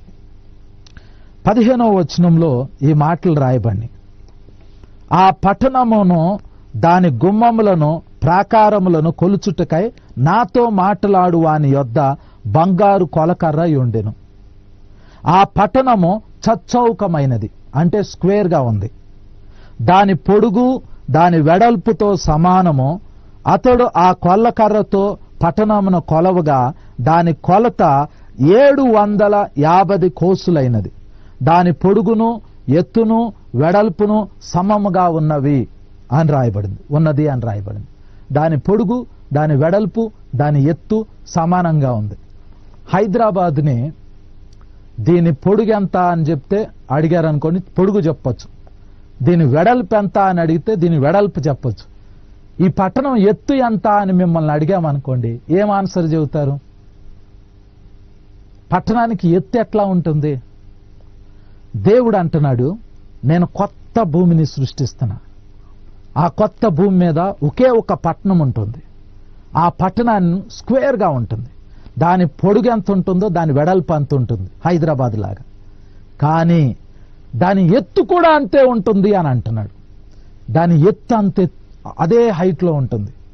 ఎత్తు ఎట్లా ఉంటుంది? పట్టణానికి ఎత్తు ఎట్లా ఉంటుంది అనే దాని గురించి నేను ఆలోచిస్తున్నప్పుడు దేవుడు నాకు ఆన్సర్ చేశాడు. దేవుడు నాకు తెలియజేశాడు. దేవుడు ఒక సేవకుని ద్వారా తెలియజేశాడు. ఏంటంటే, ఆ పట్టణము అంతస్తులతో ఉండిద్ది. ఆ పట్టణంలో కొన్ని అంతస్తులు ఉంటాయి. క్రింది అంతస్తు, మధ్య అంతస్తు, మీది అంతస్తు, అట్లా అంతస్తులు ఉంటాయి ఆ పట్టణంలో. అంటే మీకు అర్థమయ్యేలా చెప్పాలి అనంటే, కింద ఉన్న మహిమ కంటే దానిపైనున్న మహిమ ఎక్కువ ఉంటుంది. దానిపైనున్న మహిమ కంటే దాని తర్వాత ఉన్న మహిమ ఎక్కువగా ఉంటుంది. దాని తర్వాత ఇంకా మహిమ ఎక్కువ ఉంటుంది. అలా అలా అలా అలా అది పైకెళ్లే కొలది మహిమ పెరుగుతూ ఉంటుంది. ఆ పట్టణము చాలా అద్భుతంగా ఉంటుంది. అది అమెరికా దేశం కంటే కూడా పెద్ద పట్టణం ఒక భూమి మీద, కొత్త భూమి మీద ఉండబోతుంది. అయితే ఇప్పుడు మనము ఎక్కడ ఉండబోతున్నాం? ఈ భూమి ఆకాశాలు గతించిపోతే దేవుడు కొత్త ఆకాశాన్ని, ఆ కొత్త భూమిని సృష్టించి ఆ భూమి మీద ఆ పట్టణాన్ని దేవుడు పెట్టబోతున్నాడు. ఆ పట్టణమే ఆ భూమి మొత్తానికి సూర్యుడిగా ఉండబోతుంది. ఆ పట్టణం లోపల దేవుడు ఉండబోతున్నాడు. ఆ పట్టణం లోపల మనం ఉండబోతున్నాం. ఎవరైతే రక్షించబడ్డారో, ఎవరైతే యేసు ప్రభుని నమ్ముకున్నారో, ఎవరైతే బ్యాప్టిజం తీసుకున్నారో, ఎవరైతే రక్షణ పొందారో వాళ్ళు ఆ పట్టణంలో ఉంటారు. పునరుద్ధాన శరీరంతో ఉన్న మనుషులు ఆ పట్టణం లోపల నివసిస్తారు. ఆ పట్టణానికి 12 గేట్లు ఉన్నాయి. తూర్పు వైపు 3 గేట్లు ఉంటాయి, ఉత్తరం వైపు 3 గేట్లు ఉంటాయి, దక్షిణం వైపు 3 గేట్లు ఉంటాయి, పడమర వైపు 3 గేట్లు ఉంటాయి. ఎవరైనా ఆ పట్టణం లోపలికి వెళ్ళాలి అని అంటే ఈ 12 గేట్లలో ఏ గేట్లో నుంచైనా లోపలికి వెళ్ళొచ్చు, బయటికి రావచ్చు. ఆ గేట్ దగ్గర, ఒక్కొక్క గేట్ దగ్గర ఒక్కొక్క దేవదూత ఉంటాడు. ఆ గేట్ లోపలికి ఎవరు పడితే వాళ్ళు వెళ్ళటానికి వీల్లేదు. ఎవరి పేరైతే జీవ గ్రంథంలో ఉందో వాళ్ళు మాత్రమే ఆ గేట్లో నుంచి పట్టణం లోపలికి వెళ్తారు. మీరు ఆ పట్టణం లోపలికి వెళ్తుంటే ఆ గేట్ బయట ఉన్న దేవదూత ఆపుతాడు మిమ్మల్ని. ఆపి మీ పేరు జీవగ్రంథంలో ఉందా లేదా అనేది చూస్తాడు. చూసి మీ పేరు జీవగ్రంథంలో ఉంటేనే మిమ్మల్ని ఆ పట్టణం లోపలికి పోనిస్తాడు. మీ పేరు జీవగ్రంథంలో లేదు అనుకోండి, మీరు ఆ పట్టణంలో నుంచి ఆ పట్టణం లోపలికి అనుమతి మీకు ఉండదు. మిమ్మల్ని ఆ దేవదూత పట్టణం లోపలికి పోనివ్వడు. మరి జీవగ్రంథంలో పేరు లేకపోతే ఎక్కడ ఉంటాము అని అంటే, ఇందాక నేను చెప్పాను, ప్రకటన గ్రంథం 20వ అధ్యాయం 15వ వచనంలో ఎవరి పేరైనను జీవగ్రంథమందు రాయబడినట్టు కనబడిన ఎడల వాడు అగ్ని గంధకాలతో మండు గుండంలో ఉంటాడంట. మరి అదెక్కడుంటుంది? యెషయా గ్రంథం 66వ అధ్యాయం 22వ వచనం దగ్గర నుండి నేను చదువుతాను. బైబిల్లో ఉంటే ఒకసారి తీసి చూడండి. యెషయా గ్రంథం 66వ అధ్యాయం 22వ వచనం దగ్గర నుండి చదువుతున్నాను. యెషయా గ్రంథం 66వ అధ్యాయం 22వ వచనం నుండి నేను చదువుతున్నాను. మీ బైబిల్స్ ఓపెన్ చేసి ఈ వచనాలను అండర్లైన్ చేసుకోండి. ఇప్పుడు ఈ వచనాలు చాలా ప్రాముఖ్యమైనవి. ఇక్కడ రాయబడింది, నేను సృజింపబోవు క్రొత్త ఆకాశమును క్రొత్త భూమియు లయము కాక నా సన్నిధిని నిలుచున్నట్లు నీ సంతతియు నీ నామమును నిలిచియుండును. ఇదే యెహోవా వాక్కు. ప్రతి అమావాస్య దినమునను ప్రతి విశ్రాంతి దినమునను నా సన్నిధిని మ్రొక్కుటకై సమస్త శరీరులు వచ్చెదరు అని యెహోవా సెలవిచ్చుచున్నాడు. ఆ తర్వాత 24వ వచనం కూడా గమనించండి, ఇది చాలా ముఖ్యమైనది. వారు పోయి నా మీద తిరుగుబాటు చేసిన వారి కళేబరములను తేరి చూచెదరు. వాటి పురుగు చావదు, వాటి అగ్ని ఆరిపోదు, అవి సమస్త శరీరులకు హేయముగా ఉండును అని రాయబడింది. ఈ కొత్త ఆకాశం కొత్త భూమి దేవుడు సృష్టించి ఒక పట్టణాన్ని ఆ కొత్త భూమి మీద పెట్టినప్పుడు దానికి దగ్గరలోనే అగ్నిగుండం ఉండబోతుంది. దాని దగ్గరలోనే ఆ పట్టణం నుంచి వెలుపట ఏ గేట్లో నుంచి నడుచుకుంటూ వెళ్తే వచ్చిందో తెలీదు. మొత్తానికి ఈ పట్టణంకి దగ్గరలోనే నడుచుకుంటూ వెళ్ళే అంత దూరం, అంత దగ్గరలోనే అగ్నిగుండం దేవుడు ఒకటి ఏర్పాటు చేస్తున్నాడు. ఆ అగ్నిగుండంలో ఒక మనిషి తన శరీరంతో, ప్రాణంతో, ఆత్మతో పడిపోతాడు. ఎవరి పేరైతే జీవగ్రంథంలో ఉండదో ఆ వ్యక్తి యొక్క శరీరం అంటే ఇది, ప్రాణము ఆత్మ అంటే మనం చనిపోయినప్పుడు ఆత్మ బయటకు వచ్చింది, మన ప్రాణం కూడా బయటకు వచ్చింది. ఈ రెండింటిని, శరీరాన్ని దేవుడు ఈ మూడింటిని కలిపి అగ్నిగుండంలో వేస్తాడంట. మత్తయి సువార్త 10వ అధ్యాయము 28వ వచనం, ఇది కూడా అండర్లైన్ చేసుకోండి. మత్తయి సువార్త 10వ అధ్యాయము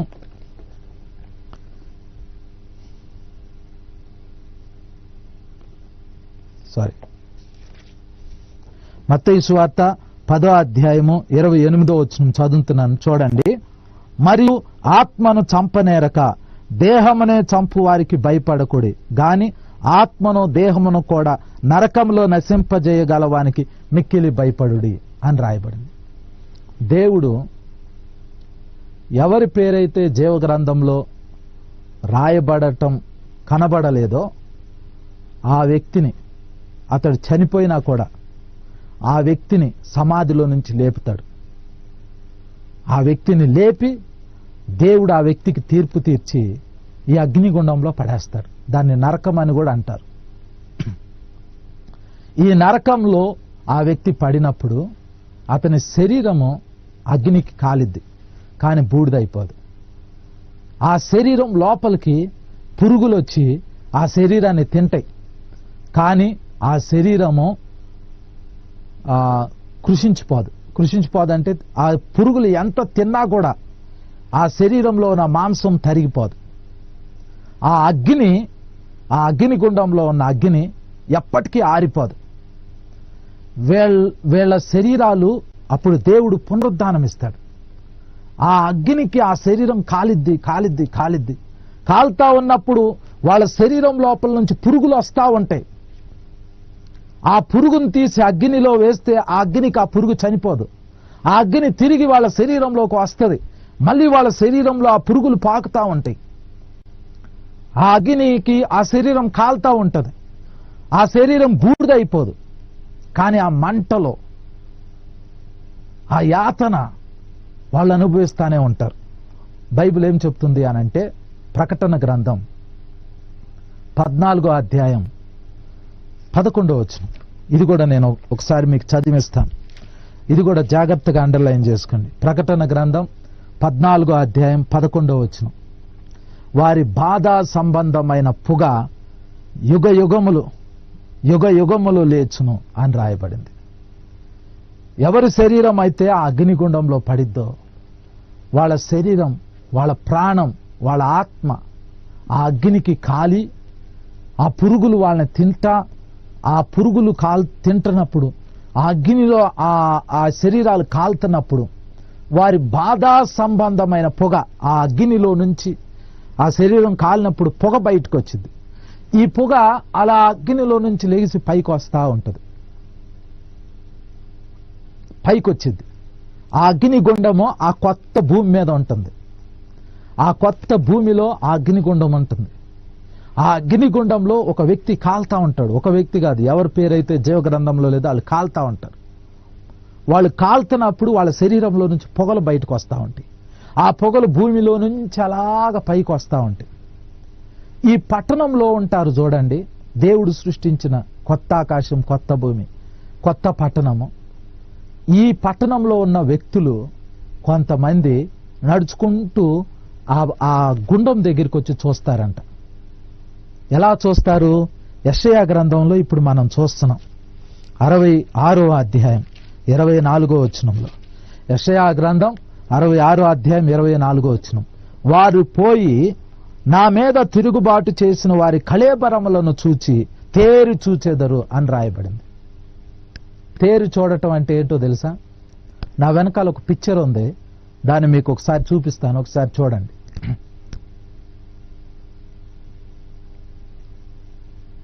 థ్యాంక్ యూ జీసస్. నా వెనకాల నా బ్యాక్గ్రౌండ్ లో ఒక పిక్చర్ ఉంది, అది చూడండి. దాన్ని చూస్తా గమనించండి. అక్కడ ఒక వ్యక్తి నిలబడి ఉంటే అక్కడ అతని ఎదురుగా అగ్నిగుండం ఉంటా ఉంది.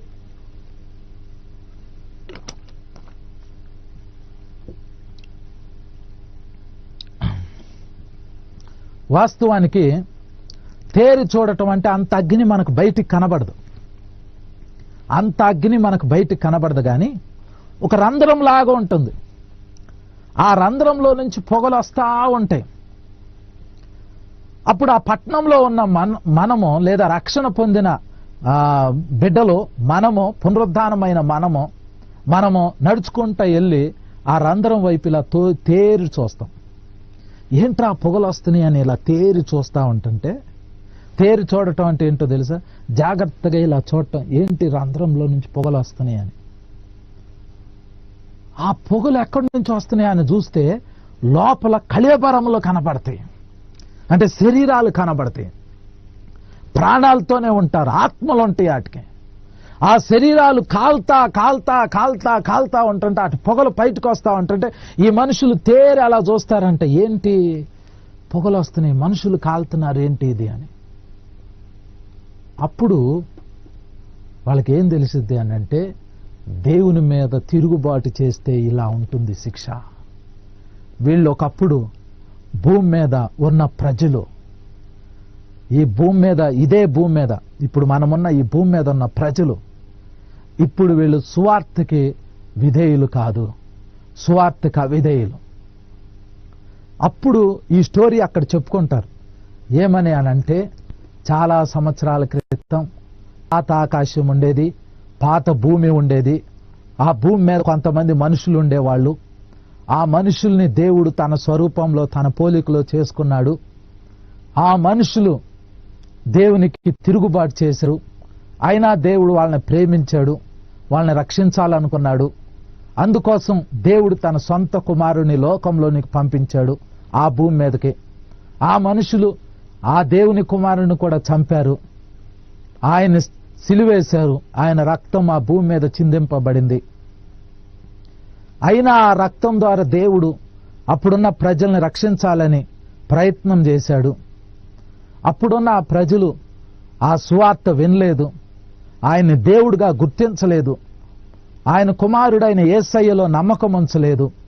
కాబట్టి దేవుడు వాళ్ళ పాపానికి తీర్పు తీర్చాడు, వాళ్ళని ఈ అగ్నిగుండంలో వేశాడు.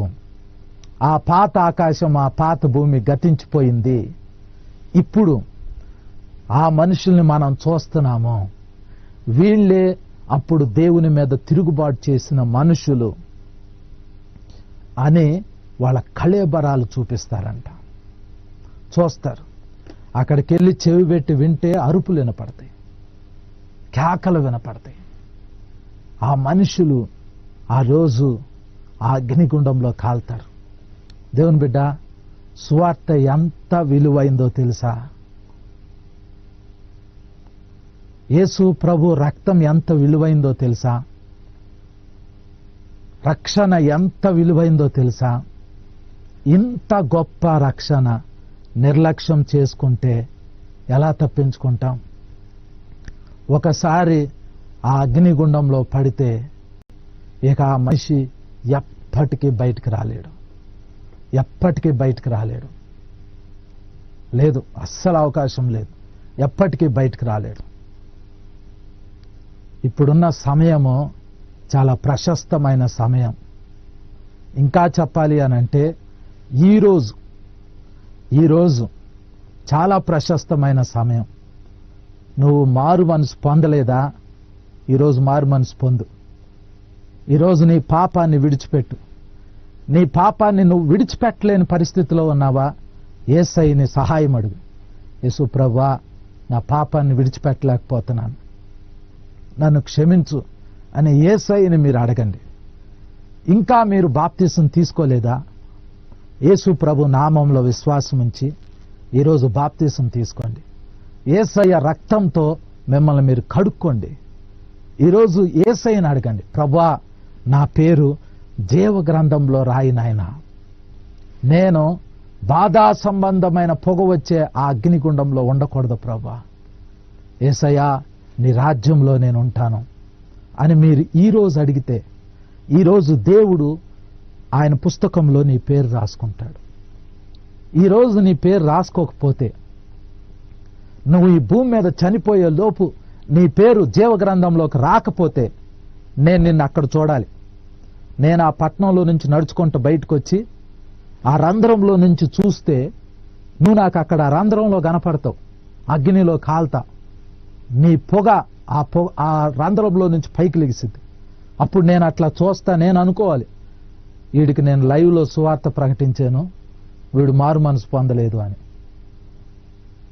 అప్పుడు నేను చూసుకుంటా, అప్పుడు ఈ సువార్త అందించబడినా కూడా నిర్లక్ష్యం చేశాడు ఆ రోజు అని. దేవుని వాక్యం చెప్తుంది ఇట్లా. యెషయా గ్రంథం 66వ అధ్యాయం 24వ వచనం నేను మరలా చదువుతున్నాను. వారు పోయి నా మీద తిరుగుబాటు చేసిన వారి కళేబరములను తేరి చూచెదరు, వాటి పురుగు చావదు, వాటి అగ్ని ఆరిపోదు, అవి సమస్త శరీరులకు హేయముగా ఉండును. సమస్త శరీరులకు హేయముగా ఉంటుందంట. ఆ రంధ్రంలో నుంచి ఆ మనుషుల్ని మనం చూసినప్పుడు, ఆ పొగ బయటికి రావటం చూసినప్పుడు, ఆ మనుషులు ఆ రంధ్రంలో మనం చూసినప్పుడు అగ్నిగుండంలో కాల్తా ఉంటారు వాళ్ళు లోపల. ఆ అగ్నిగుండంలో కాల్తున్నప్పుడు అక్కడ పురుగులు చావు, వాళ్ళ పురుగులు చావదు, వాళ్ళ అగ్ని ఆరిపోదు, వాళ్ళ బాధా సంబంధమైన పొగ యుగయుగాలు పైకి లేస్తా ఉంటుంది. వాటిని చూసి అవి హేయముగా ఉంటాయి. హేయము అంటే మీరు రోడ్డు మీద వెళ్తా ఉన్నప్పుడు ఏదైనా పెంటను కాలికి తొక్కారనుకోండి, మీరు ఇంటికి వెళ్తే బయటికి వాష్ చేసుకుంటారు, ఇంటి బయటే కాళ్ళు కడుక్కుంటారు, ఆ తర్వాత లోపలికి వెళ్తారు. దాన్ని హేయము అంటారు. ఒకసారి ఆ ప్రాంతానికి వెళ్ళినోడు ఆ వ్యక్తి అక్కడి నుంచి కొత్త పట్టణానికి వచ్చినప్పుడు కాళ్ళు కడుక్కుంటాడంట. నేను ఒక హేయమైన ప్రాంతానికి నేను వెళ్ళాను అని అతను కాళ్ళు కడుక్కుంటాడు. దేవుని బిడ్డ, కొత్త భూమి మీద ఒకవైపు పట్టణం ఉండబోతుంది, ఇంకోవైపు అగ్నిగుండం ఉండబోతుంది. ఈ భూమి ఆకాశం గతించిపోతుంది, ఆ భూమి ఉండబోతుంది, ఆకాశం ఉండబోతుంది. ఆ భూమి మీద ఒక పట్టణం ఉండబోతుంది. ఆ పట్టణంలో పునరుద్ధాన శరీరంతో ఉన్న వాళ్ళు ఉంటారు. ఆ పట్టణం బయట అగ్నిగుండం ఉంటుంది. ఎక్కడో బయట దూరాన నడుచుకుంటూ వెళ్ళే అంత దూరంలోనే అగ్నిగుండం ఉంటుంది. దేవుని బిడ్డ, అగ్నిగుండంలో నువ్వు ఉండేటట్లయితే ఈరోజు యేసు ప్రభుని తృణీకరించవచ్చు. పరలోకంలో అంటే ఆ నూతనమైన యెరూషలేం పట్టణంలో, ఆ నూతనమైన ఆకాశం, ఆ కొత్త ఆకాశం కింద కొత్త భూమి మీద ఆ కొత్త పట్టణంలో నువ్వు ఉండాలి అని అంటే ఈరోజు నీ పేరు జీవగ్రంథంలో రాయబడాలి. రాయబడితే మీరు అందులో ఉంటారు, లేదంటే నరకంలో ఉంటారు, అగ్నిగుండంలో ఉంటారు. మీతో పాటు సాతాను ఉంటాడు, వాడి దూతలు ఉంటాయి, మరణం ఉంటుంది, మరణపాత్మ ఉంటుంది, అన్నీ అందులో ఉంటాయి. అవి కాల్తాయి, మీరు కాల్తారు. అది చాలా భయంకరమైన రోజు. దేవుని బిడ్డ, ఆ రోజు తప్పించుకోవాలంటే ఈరోజు మీరు రక్షణ పొందాలి. మీరు గనక యేసయ్యకి మీ జీవితాన్ని ఇవ్వటానికి ఇష్టపడితే మీకోసం నేను ప్రార్థన చేయబోతున్నాను. దయచేసి అందరు కళ్ళు మూసుకోండి, ఈ మాటలు చెప్పండి. అందరూ నేను చెప్పినట్లుగా, నేను ఎలా చెప్తానో అదే విధంగా మీరు యేసయ్యతో ఈ మాటలు చెప్పండి. అందరు చెప్పండి, యేసయ్యా, యేసయ్యా, నేను నిన్ను నమ్ముతున్నాను. యేసయ్యా, యేసయ్యా, నీవు దేవుని కుమారుడు అని, నీవు ఈ భూమి మీదకి మానవుడిగా వచ్చావని, ఈ భూమి మీద సిలువ వేయబడ్డావని, రక్తం చిందించావని, నా కోసం ఈ భూమి మీద చనిపోయారని, సమాధి చేయబడ్డారని, మూడో దినాన మీరు మరణాన్ని జయించి తిరిగి లేచారని నేను నమ్ముతున్నాను. యేసయ్యా, మీరు పరలోకంలోకి వెళ్ళారని, మీరు ఒకరోజు రాబోతున్నారని నేను నమ్ముతున్నాను. యేసయ్యా, నా సమస్త పాపాలు, అతిక్రమాలు, దోషాలు క్షమించండి. యేసయ్యా, మీ రక్తంతో నన్ను కడగండి. యేసయ్యా, నన్ను పవిత్రపరచండి. యేసయ్యా, నన్ను పరిశుద్ధపరచండి. యేసయ్యా, నా జీవితాన్ని బాగు చెయ్యండి. యేసయ్యా, నరకం నుండి నన్ను తప్పించండి. యేసయ్యా, నా పేరు జీవగ్రంథంలో రాయండి. నన్ను రక్షించమని నా జీవితాన్ని నీకు అప్పగించుకుంటూ యేసు నామంలో అడుగుతున్నాను తండ్రి, ఆమేన్. ఈ ప్రార్థన గనక మీరు హృదయపూర్వకంగా చేసి ఉంటే యేసు ప్రభు తప్పకుండా మిమ్మల్ని రక్షిస్తాడు. ఈరోజు మీ జీవితాన్ని యేసు ప్రభుకి సమర్పించుకోండి.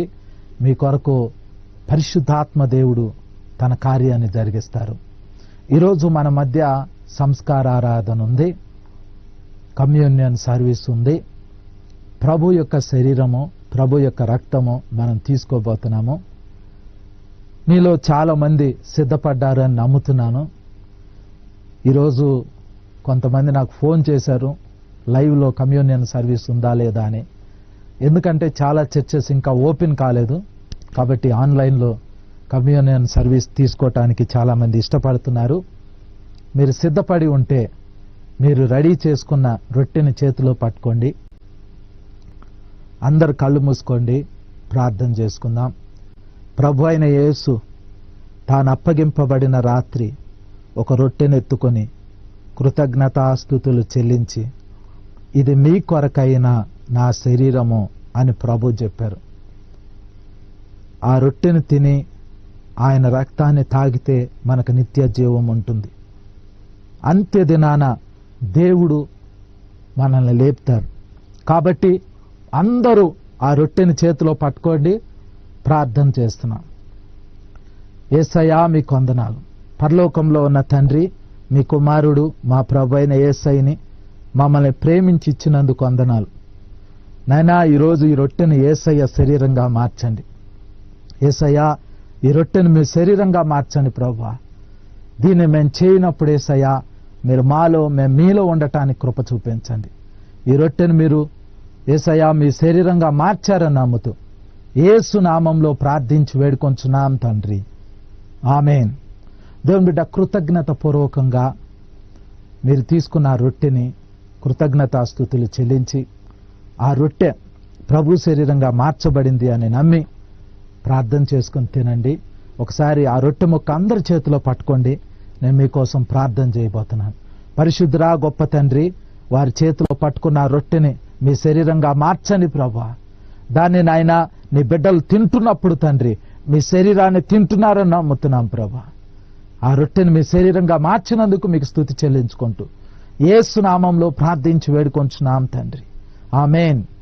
విశ్వాసంతో మీరు పట్టుకున్న ఆ రొట్టె యేసు ప్రభు శరీరం అని నమ్మి దాన్ని తీసుకుని తినండి.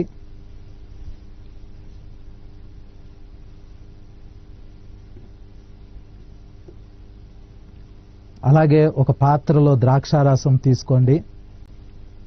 ఒకవేళ ద్రాక్షారసం లేకపోతే కనీసం వాటర్ అయినా తీసుకోండి. ప్రార్థన చేసుకుందాం. ఆ ప్రకారమే ఆయన భోజనమైన పిమ్మట ఒక పాత్రనెత్తుకుని కృతజ్ఞతాస్తుతులు చెల్లించి, ఇది మీ కొరకై చిందింపబడిన క్రొత్త నిబంధన రక్తము, అనేకుల పాప క్షమాపణ నిమిత్తం చిందింపబడిన క్రొత్త నిబంధన రక్తం అని ప్రభు చెప్పారు. ఇది ప్రభు రక్తంగా మార్చబడేలాగా ప్రార్థించుకుందాం. పరిశుద్ధురా గొప్ప తండ్రి, అందరూ పాత్రను చేతిలో పట్టుకోండి. పరిశుద్ధురా గొప్ప తండ్రి, నాయనా నీ బిడ్డలను జ్ఞాపకం చేసుకోండి ప్రభా. వారి చేత పట్టుకున్న ఆ పాత్రలోనిది నాయనా మీ రక్తంగా మార్చండి ప్రభా. నాయనా దానిని మేము చేయనప్పుడు యేసయ్యా మీరు మాలో ఉండండి యేసయ్యా. యేసయ్యా మేము మీలో ఉండటానికి మాకు కృప చూపించమని నాయనా పాత్రలోనిది మీ రక్తంగా మార్చారని నమ్ముతూ యేసు నామంలో ప్రార్థించి వేడుకొంచున్నాం తండ్రి, ఆమేన్. ఆ పాత్రలోనిది ప్రభు రక్తంగా మార్చబడిందని విశ్వాసం ఉంచి ఆ పాత్రలోనిది తీసుకోండి.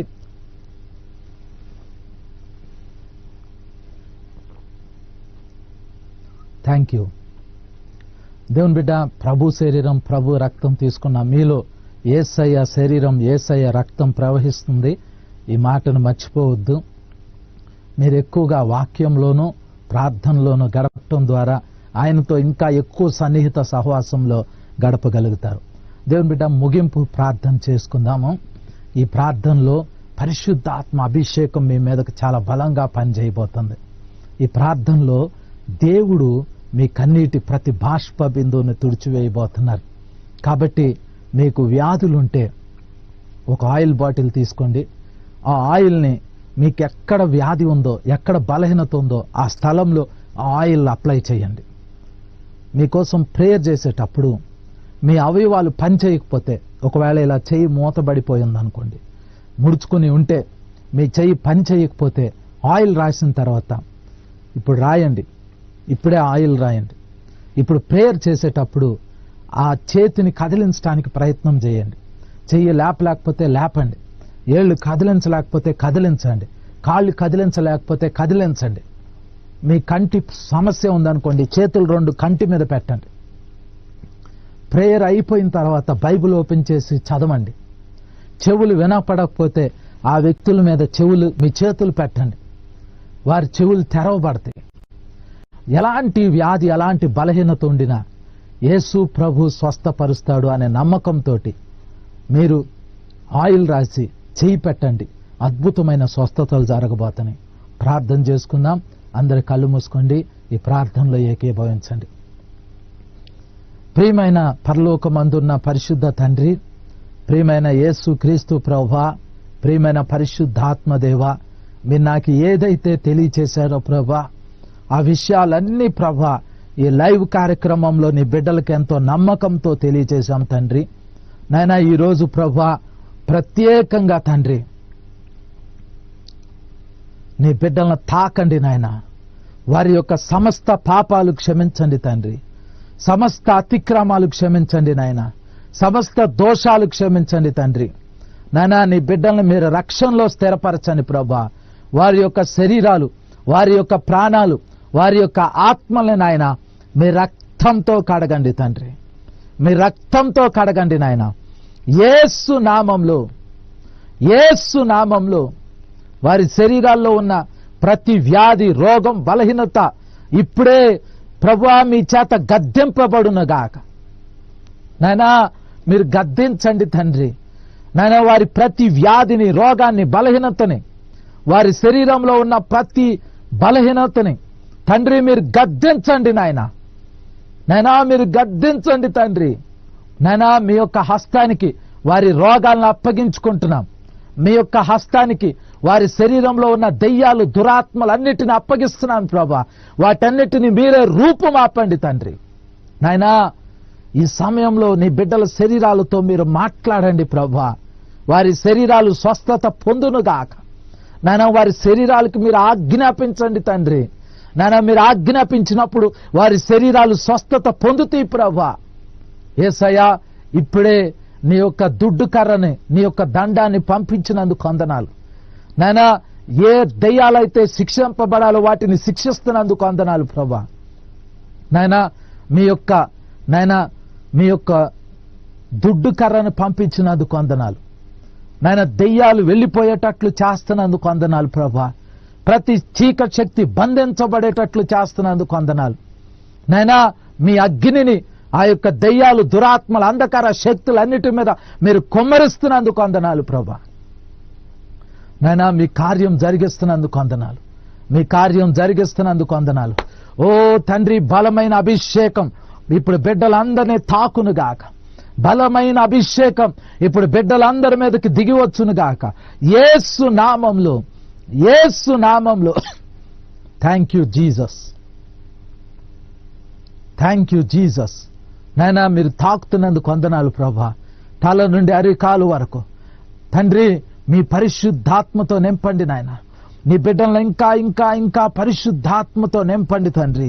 తండ్రి నీ బిడ్డల వారి అవయవాలన్నిటిని ఇప్పుడు మీరు తాకుతున్నందుకు వందనాలు ప్రభా.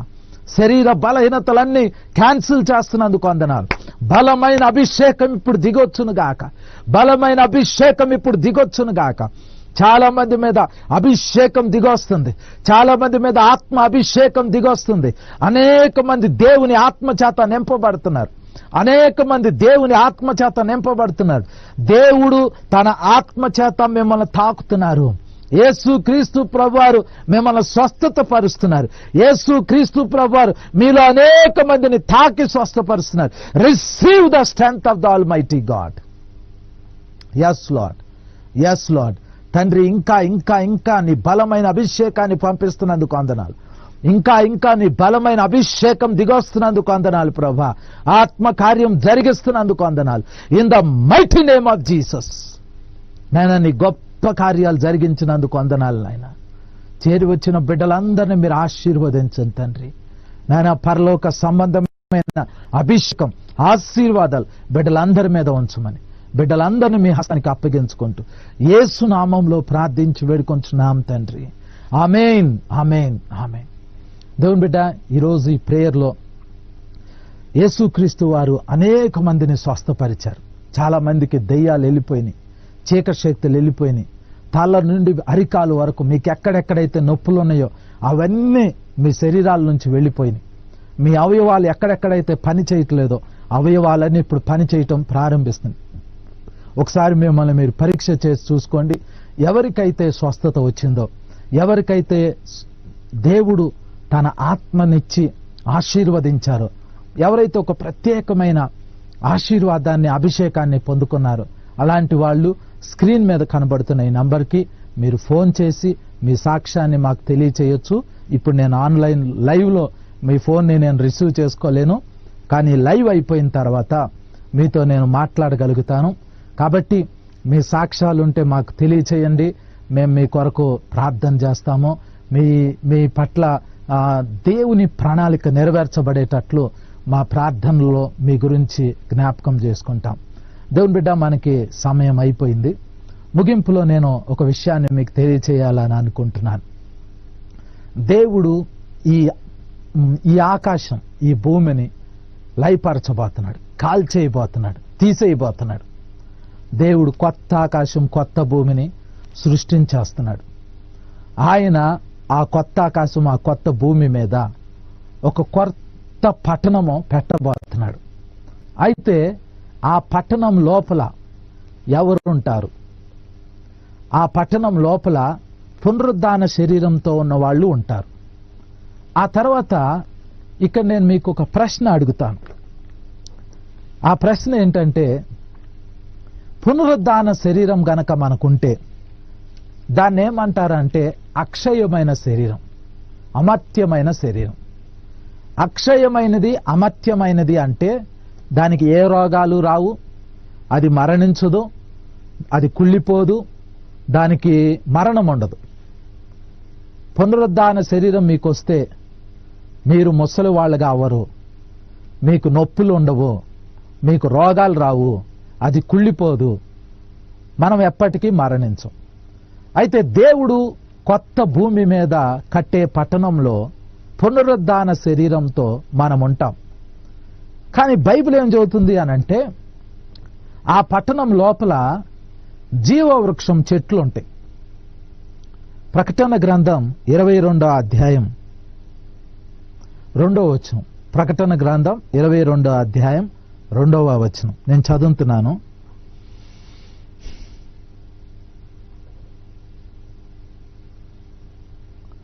ఆ నది యొక్క ఏవలను ఆవలను జీవవృక్షం ఉండెను.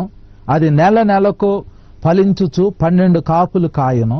ఆ వృక్షం యొక్క ఆకులు జనములను స్వస్థపరచుటకై వినియోగించును అని రాయబడింది. ఆ పట్టణం ఉంది. పట్టణం లోపల పునరుద్ధాన శరీరంతో ఉన్న మనం ఉంటాం. ఆ పట్టణం లోపల జీవవృక్షం ఉంటుంది. ఆ జీవవృక్షం యొక్క ఆకులు ఎవరికైతే బలహీనత ఉంటుందో, రోగం ఉంటుందో, ఆ ఆకుల్ని ముట్టుకున్నా, ఆ ఆకుల్ని అంటించుకున్న, ఆ ఆకుల్ని నలిపి అక్కడ పెట్టుకున్న స్వస్థత వచ్చిద్దంట. జనములను స్వస్థపరచడానికి ఆ ఆకులను వాడతారంట. ఇక్కడ నా ప్రశ్న ఏంటంటే, పునరుద్ధాన శరీరంతో ఉన్న మనము ఆ పట్టణంలో ఉంటే మనకి ఆ పట్టణంలో దేవుడు ఉంటాడు. అసలు ఈ శరీరానికి ఎలాంటి వ్యాధి, రోగమో, రుగ్మత, మరణమో రాదు. అలాంటప్పుడు బైబిల్ ఏం చెబుతుందంటే, రోగం వచ్చిద్ది, ఆ రోగం వచ్చినోడికి ఆ ఆకులను అంటిస్తే స్వస్థత వచ్చిద్ది అని చెబుతుంది. అంటే ఎలాంటి రోగాలు వస్తాయి? ఆ రోగాలు ఆ పట్టణంలో ఎవరికి వస్తాయి? ఆ రోగాలు ఎందుకు వస్తాయి? అప్పుడు ఏం జరుగుతుంది? రోగం అనేది అక్కడ ఎందుకు ఉంటుంది?